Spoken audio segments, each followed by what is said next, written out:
Soft આવે કવિતા. બધા એમ કહેતા ગઢવી કવિતા ગાય છે ને એટલે મીઠી લાગે છે. આમ એની કવિતામાં કાંઈ નથી, પણ તમારી કવિતામાં કાંઈ નથી એનું કરવું. ગઢવી કવિતા ગાય ને તો બહુ મીઠી લાગે. બે ઘડી કાગને કહેતા કાગ તમે ગાઓ. આમ નામ વાંચે કવિતા ગઢવી ન સમજે, ગઢવી ને સમજાય. એવું અનુષ્ઠાન એનું કરેલું છે. બાપુ બોલી ગયો ગણીભાઈ થડીમ થડીમ થડીમ થડીમ થડીમ મીંડા ઠમકારા થવા ભલા ભગતજી ભલા કાગ વાહ ભગતજી એવા હોકારા પડકારા મીંડા થવા અને બોલી બેઠા કે તમારી વાર્તામાં, તમારી માંડળીમાં, તમારા ગીતના રજૂઆત પેલાના પ્લેટફોર્મ બાંધવામાં એટલું ભવ્ય રૂપ આવે છે ભગતજી કે વાત મૂકી દો. તમે બહુ સરસ રીતે વાત માંડો છો. અને ભગત બાપુના વેણ છે આને ચડાવેલી શ્રદ્ધાંજલિ. અરે દુલાભાઈ કાક બોલે, અરે વાર્તા તો માંડી જાણી માયના પુત્ર પિંગળસિંહ પાતાભાઈ નરેલા. આ બાપુના વેણ છે, ભગત બાપુના. તો મેઘાણી કે પણ હું બાપુ કરીને ઘણી વાર ગયો છું અને મને કેમ એ ચાન્સ ન મળ્યો. એ કે તમે પ્રશ્નો પૂછવા જાઓ છો અને તમારી વાર્તાના હાંધા ઊંધીનો સોલ્યુશન લેવા જાઓ છો. વચેસન ક્યારે થયા, આતાભાઈ ક્યારે થયા, ખોડિયાર આતાભાઈ કેદી પસંદ થયા, જેઠ કન્યાની દુઆ ક્યારે લાગી, પછી ગામનો એ રવાજી દરબાર કેદી મેદાનમાં આવ્યો. આ તમે તમારા હિસ્ટોરિકલ રેફરન્સ માટે બાપુ પાસે જાઓ છો. બાપુ કરે આંખ માંડીને ખોળો પાય તો બાપુ મારે વાર્તા સાંભળવી છે. કાગ બાપુ મેઘાણીને કહે છે અને મેઘાણીને રૂવાડે ઠબકો લાગે છે.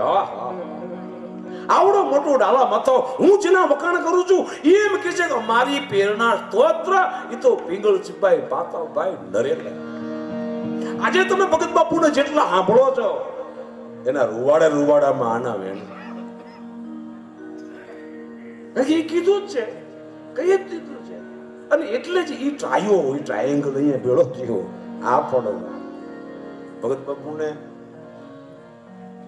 ભાવનગર મહારાજ સુધી લઈ જવામાં એનો હાથ છે. નીલમબાગ પેલેસમાં રામાયણ નો વચે મહાભારત થાય. કેટલીક ચીજો એવી છે પણ આનો હાથ પડતી જ નહીં. એટલે ભગત બાપુ પેલેસમાં રામાયણ વાંચીએ. એવડી મોટી બહુમુખી પ્રતિભા. મેં તમને એક ચાહણી પરંપરામાં કહેવાતું એ સાધુ પીકીટી સંભળાયો. બાપુએ સાધુ પીકીટી ગીતમાં ગીત લખ્યું છે. ગજલો હવે તો સાદુળમાં લખે છે. પણ તકલીફ શું પડે છે, સાદુળ નામ પડે ને એટલે ગઝલને હાદુળ થવાનું મન થાય અને પછી માળું ધ્યાન લટકાય. આવું અનુષ્ઠાન આખી પૂજા કરતો આખા ચરચરીના સમગ્ર બંધમાં કોઈ જગ્યાએ તમને પૂજા થતી હોય એવું નહીં લાગે. હરેશમાં લાગે. એ હરેશના એને પ્રદાન કરેલું એનું 100 વર્ષ છે. 101મું વર્ષ 1913માં એને હરીશનું પ્રકાશન કર્યું. તેની 158 જેવા 194 છંદો છે. 1 9 10 + 4 = 14. પછી અંબાઈ ગાય મોગાદ જુનાદ તું હી ભવાની. મારી વિનંતી છે, આપણા પૂર્વસરીઓ આપણે ઘણું શીખડી ગયા છે, એમાંથી આપણે દેકારો કેમ પામી ગયા છે. બળદેવભાઈ દેકારો નહોતા કરતા. મેં મારું નાનપણ મને યાદ છે. જાંબુડા આવતા ત્યારે મેં એની વાર્તામાં દેકારા નથી આપ્યા. હમણાં મને લાગે છે મ્યુઝિક વધ્યું છે એટલે ગઢવીને ભેડું તોડાવવું પડતું હોય છે, એવું કંઈક થયું છે. પણ એમ ભાઈ કરે છે, જોજો. નમો ગાદ અન્નાદ તું હી ભવાની. મોરારી બાપુ નું આટલું જ બોલ્યો હતો. મને એમ થયું કે આને જાજુ ન કહેવાય. મને એવી બીક બહુ લાગે. ઘણા માણસો ગઢવીના કપડા તુંગી જોગ માયા તુંગી ભગવાની ચારણ કેવી પ્રાર્થના કરે. તમે એની સૂર, એના સૂરોનું લગ્ન, એ વસ્તુ there are not a man of music. બાબલના 99 નાડામાં રવેચી રોનકતી હતી. They were not a music player. જ્યાં હું તારે 90 નાડે આવી અને કાચા કુંભમાં બોલ્યું. આ જગતમાં પાકું હોય ને એ જ ગાજે, કાચું કોઈ ગાજે જ નહીં. અને ચારણોએ કાચા કુંભમાં રવેચીના અવાજને રણ જણાવ્યો. એ નરાવોની કુળદેવી આ નરેલાની આ એક એવી શાખા છે કે જેને પોતાની આખી શાખાને જ પોતાની શાખા બનાવી. પછી નરામાંથી રાબો નોખો થાય ને એમાંથી વળી બાવડો નોખો થાય ને પછી ચેહળ નોખો થાય ને પછી એમ નહીં, અમે નરેલા છે. એક એવું બધું પણ એના વડવાઓને હુજ્યું છે. એના પૂર્વોચાર્યોને એની એક અદ્ભુત ભવ્યતા એની સેટ થઈ.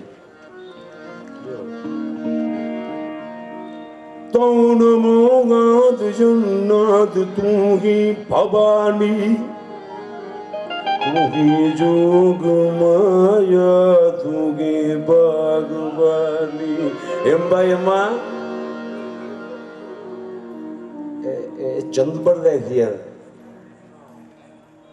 જે તું ગી ધારણી આકાશ વિભુ પસારી, એ તુંગી મોહ માયા વિશે શૂલ ધારે, તુગી ચાર વેદમ સટમ ભાસ ચીની, એ તુગી વેદ વિદ્યા 14 પ્રકાશી. હું આવી રહ્યો છું ઈ ફોલ્ટિંગ, FOURTEEN.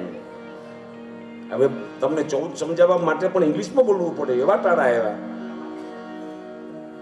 એ તું હી વેદ વિદ્યા 14 પ્રકાશી.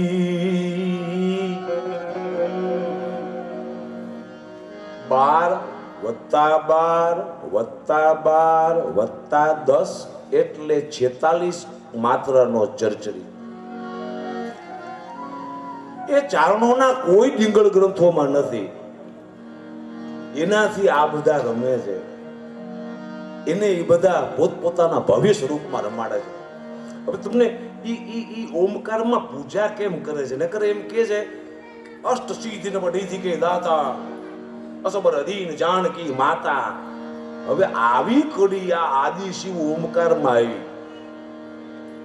તું આદિ શિવ ઓમકાર ભજન ગણત પાપ પાર, નિરંજન નિરાકાર ઈશ્વર નામી, દાયક નવ નિધિ દ્વાર, ઓપતમ કી માંગ પાર, અને સર્જક સંસાર સારગીશ્વર સ્વામી. એ ગગરીશ જટા ગંગ. હવે મને તકલીફ છે. આપણે આ ચરચરી છંદ છાપ્યો છે પિંગળવાણીમાં, પણ જેને હાડો હાડ ભણસ સગાયવાલી છે એના એ જ કાવ્યમાં પાપ હરત જલ તરંગ આમ આવ્યું છે. પણ એ તરંગ જે છે એ સ્પષ્ટ સૂચવે છે કે તાપ હરત જલ તરંગ આમ જ હોવું જોઈએ, જ્યાં સુધી એને વાળું છે. પણ પ્રિન્ટિંગ મિસ્ટેકમાં જે કોઈ કારણોથી એ તાપ શબ્દની જગ્યાએ પાપ થયું છે. અને બબે વખત પુનરુક્તિ આ ન કરે. કારણ કે એને પાપ હરત ભજન હરત પાપ ભાર, એમાં એ પાપ શબ્દનો પ્રયોગ એને કરી લીધો. પછી બીજી વાર પિંગળજી પાતાભાઈ નરેલા એ પુનરુક્તિ દોષ કાવ્યમાં ન લઈ આવે. આપણી પ્રિન્ટિંગ મિસ્ટેકો, આપણા ગાવાની શૈલીની ભૂલો, આપણી કને આવી ગયેલું કોકનું રાઇટિંગ પ્રિન્ટિંગ વાળો પાછો ગઢવી ન હોય. એ જે એલા જે હાંધા ઊંધી કરતો હોય એટલે એને કંટાળો થાક હોય અને માથા રાજના પ્રેશર હોય એટલે એ તાપમાંથી પાપ કરે. એક ઈ પાપ હરત તાપ હરત જલ તરંગ, ઉમયાંગર ધાંગ અંગ કે ફુહારી, સમરણ ક્યાવા સમરણ જોરી જગ હરદમ જુગ ચોરી ગાત ભજગું મન ભીમનાથ શંકર ભારી એજી ભજગું મન ભીમનાથ શંકર. ઓમકાર માંથી 14 સૂત્રો નીકળ્યા. તમે કોઈ દી તમારા વેઠા ગણ્યા છે? એ 14 જ થાય. હા, એટલી વેઠો એના હાથમાંથી નીકળી જાય ને તો એને પડી ન હોય. શું બાપુ તમારો વેઠ પડી ગયો કે હવે વેઠા આ રહ્યા વેઠ પડે ને પડી ગયો. આટલું બધું અંદર ભીતર ભવ્ય ગૌરવ ગાજતું હોય ને એને એનો પડછાયો નથી આવતો. આ છે અયુમ ઋણુક એ ઓમ એવચ એવ્રત લણ ને એ 14 માહેશ્વર સૂત્ર છે. દીનાદ ઢક્કા નવ પંચવારમ નવમ પંચમ સૂત્ર છે. એમાં અયુણ ઋલુક એ ઓમ એવચ અહીંયા 5 થઈ ગયા લણ સુધીમાં અને પછી 9 છે જ્યાં નવમ પંચમ ના સંબંધો છે.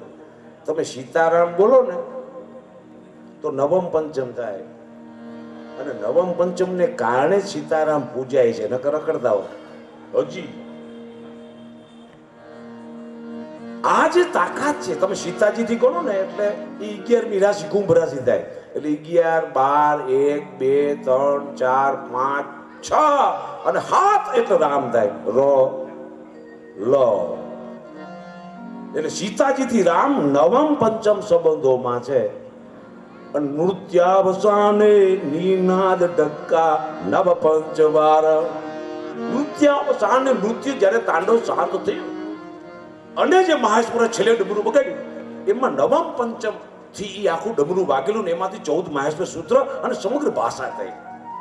એને કારણે એ બન્યું કે પાણીનું સન્માન નંદ શાસકો આપણા મગજમાં એક બીજા વાહ કરી ગયા છે. આ બધા વાત તમે ભણશો તો જ નીકળશે. આગળ ગયા એ ગયા.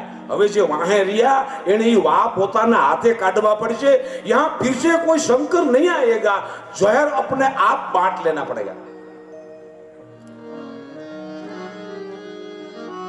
ઈ બાપુએ આદિ શિવ ઓમકાર. હવે ઓમ મગજ મારશે. આને ઓમકાર કીધું. એની પેલાના કોઈ ચર્ચી મળાય નથી કીધું. આ કા કરે કે ભાઈ એને ન કર્યો તો હું શું કરું, મારે તો કરવું જ છે. એટલું બધું વજન કાવ્ય પ્રત્યે. એ કાવ્ય નથી એનું, એના લોહીના રૂવાડે પસાર થતી પોતાની સંસ્કૃતિનું વિરાટ આવાહન છે. ઓમકારનો આખા વિશ્વમાં પહેલો પ્રયોગ ચારણ ચોથા વેદ અથર્વ વેદમાં છે. અથર્વ વેદ से पहले कहीं ओमकार था नहीं और कोई कार होगा मगर ओमकार नहीं. અને ઓમકારનો 3 સ્વરૂપ અયુણ ઋલુક એ ઓમ એવચ આયવરાટ લણ. રામકૃષ્ણજીએ જ્યારે કર્યું ને અને પછી પિંગલજી પાયક સાહેબે અહીંયા ચારણમાં છાપ્યું હતું. પણ ઉછીરે ઉધારા તારા કેટલા દી હાલે. કોકનું છાપેલું છાપો ને તો પ્રિન્ટિંગ મિસ્ટેક હોય ને એ ભેળી છાપાય. કારણ કે આપણે ખબર પડતી ન હોય કે આ શું થયું. તો મેઘાણીજીએ બોલાવે છે ચારણ બાળકને. પિંગલજી પીપી પાયક પી પી પી એ 3 પી હતા, આ 2 પી હતા. પછી વાહે બાળક આવ્યો 3 પી લઈને આવ્યો. પિંગલજી પરબતજી પાયક 3 પી લઈને, પિંગલજી પાતાભાઈ નરેલા એ 2 પી લઈને આવ્યા. વાહે આવ્યો 3 પી. હજી કોક આવશે 4 પી લઈને બને. તો મેઘાણી એને પૂછે છે કે આપકો કુછ કહેના હે? તો હા, તમારા જે નાના મોટા નામ ઠામ હોય એ કયો અમને, અને મને એટલા માટે મોકલી છું તમને મદદગાર થાવ. ક્યાંક આસુજી રોહડિયા હોય ને તમે ક્યાંક લીલા લખી નાખો, ક્યાંક મેઘાણા ખેંગાર લીલા હોય એને તમે ક્યાંક જીબા લખી નાખો. એવું ન થાય એટલે હું આવ્યો છું. એમ મૂછના દોરા ફોટો પિંગલજીભાઈ થઈ પાયક સાહેબ. મેઘાણી એને કીધું ચારણ સાહિત્ય વિશે કઈ કેવું તમને કે પિંગલાચાર્ય ચારણ હતા અમારો સમાજ માને છે. આ ચાણો ચાણી સાહિત્યમાં લખ્યું છે. એટલે મેઘાણીએ પૂછ્યું કે પ્રમાણ લીંબડી વઢવાણ તમારા હતા એનું પ્રમાણ? કારણ તમે એમ કહ્યું લીંબડીનું વઢવાણ અમારા હતા, પણ પ્રમાણ તો પિંગળસીભાઈ પાછા હટી ગયા. એને એમ કીધું હોત ને, એક હું પિંગળસી પાયક, પિંગળસી પાતાભાઈ નરેલા, પિંગળસી પાતાભાઈ બાળાટુવાળા, એક પિંગળસી મેઘાણન લીલા. એ વખતે મેઘાણી જ્યારે ચાણી સાહિત્ય નામની બુક લખતા હતા ત્યારે આ ઇતિહાસના પડમાં 5 પિંગળસીભાઈ હતા અને ડાલા મથાન મિસડા હતા બધા. તો કદાચ મેઘાણી માની જાય કે ચારણોના નામોમાં પિંગળસીભાઈ વારંવાર રિપીટ થાય છે, શક્ય છે ચારણો આ નામને જાળવી રહ્યા છે, માટે પૂર્વાચાર્ય પિંગળાચાર્ય છંદ સાહિત્યનો સર્જક એ ચારણ હશે. આ બે આપણે એક એક એક પિંગળસી નામ પ્રત્યેની જે પીડા છે એને આપણે પ્રૂફ ના આપી છે કે મેઘાણીએ લખ્યું છે, ચારણો માને છે, પણ પુરાવા નથી એટલે હું લખતો નથી. આગળ ઉપાસકો શોધશે. હવે આ માહે પેઢી માથે બધું કઈ આ હરદમ જુગ ચોરી ગાત આ 14 અને આમ કરો ને હરદમ પછી યુગ, જુગ એટલે યુગલ થાય. આમાં મગજમારી એ છે કે ભાષાથી જો તમે આગા જશો ને તો તમે પાઠ કરી શકશો, પામી નહીં. ઓટાણા બધા વેદના પાઠ કરે છે, વેદ સમજાય નહીં. આજે કોઈને ગમે દાવડા દાખલા થતો હોય ને એ ખોટો, એ પાઠ કરી જાય, સમજાય નહીં. એટલે એને પાઠ કરવા સુધી સાચવવાનું છે, જસ્ટ લાઈક ટેપ. એટલે હરદમ જુગ છોરી ગાત, આ હાથ અને આ હાથ એટલે યુગલ. અને જુગ શબ્દનો બીજો અર્થ ચારણ પરંપરામાં છે 5. યુગ એટલે આ 5 આંગળા અને એના ઉપરથી જુગાર નામનો શબ્દ આવે. આ 5 આંગળાને કારણે જો આ 5માં જ આઇન્સ્ટાઈનનું E = MC સ્ક્વેર આવે. આ 5 ફિગરના આંગળાના 5 અને એમાં 14 વેઢા. એ તમારા 14 18 આ 14 છે ને, આમાં 14 આ 14 છે. પછી આ કરો એટલે 15 થાય. પછી હોળ 17 18 પર્વ એટલે વેઢા થાય, જેના ઉપરથી પરબ તહેવાર એવો અર્થ આવે.